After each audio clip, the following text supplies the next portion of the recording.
Hi, my name is Nicole Krinick. And I'm Steven Giles, and together we lead the Krinick Giles Team at Douglas Elliman. We're here today to talk to you about one of our specialties, being repositioning strategists. A repositioning strategist is someone who is called upon to get a listing sold that went unsold during its initial time on the market. This is done by creating a smart, savvy, and effective selling strategy that gets the job done. So the New York market is a market where there's no dumb money. In other words, there's no monopoly money. I cannot remember the last buyer or seller that acted like there was, as if money doesn't matter.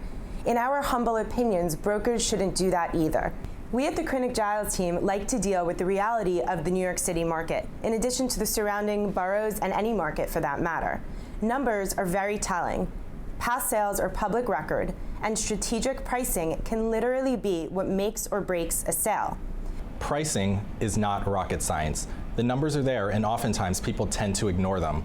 When an apartment has been on the market before, you have a pretty good indication of what numbers and pricing didn't work.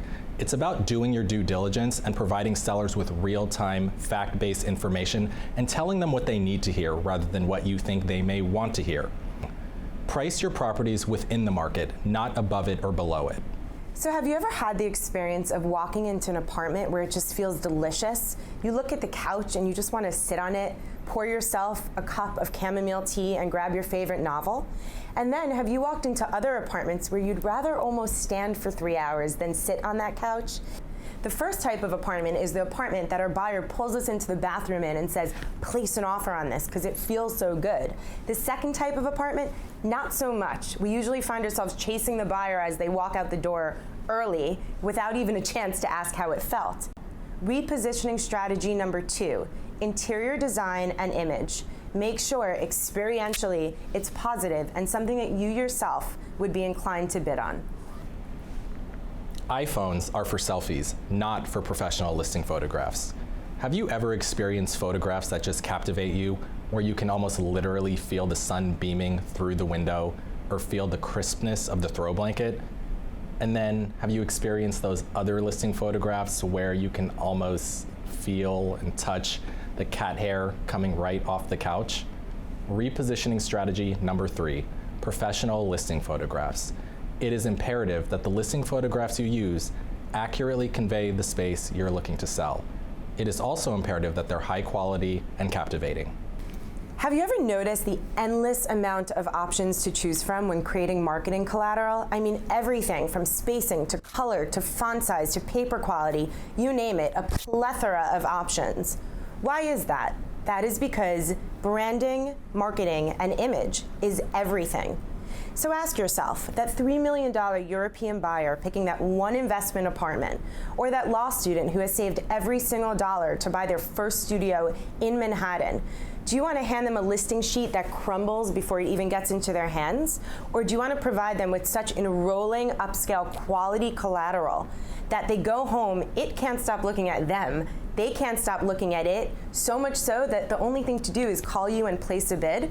Repositioning strategy number 4, branding and marketing. Make sure that your branding and marketing is of high quality. Okay, so to recap the 4 aspects of repositioning that we went over with you today, let's start with number 1, pricing. Make sure that you're providing sellers up-to-date, real-time information and an accurate comp analysis. Absolutely, because after all, like we said earlier, this is not monopoly money, it's real time and real money. That's exactly right. Which leads us to repositioning strategy number 2, interior design and image. Make sure it both looks good and feels good, so much so that you yourself would be drawn to buy it.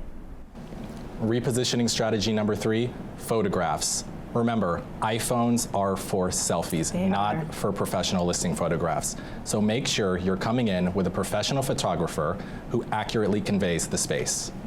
And repositioning strategy number 4, last but definitely not least, is branding and marketing. Remember, brand yourself and you'll know how to brand the properties you represent. Brand the properties you represent and you'll be able to sell them in a way that the broker previously was unable to do so. In other words, when you actually take the time to differentiate yourself and your team, as we at the Krinick Giles teams have done, you will naturally capacitate both the desire and the ability to stamp that brand on those properties you're hired to sell. Again, brand the properties you sell and sell the properties you brand.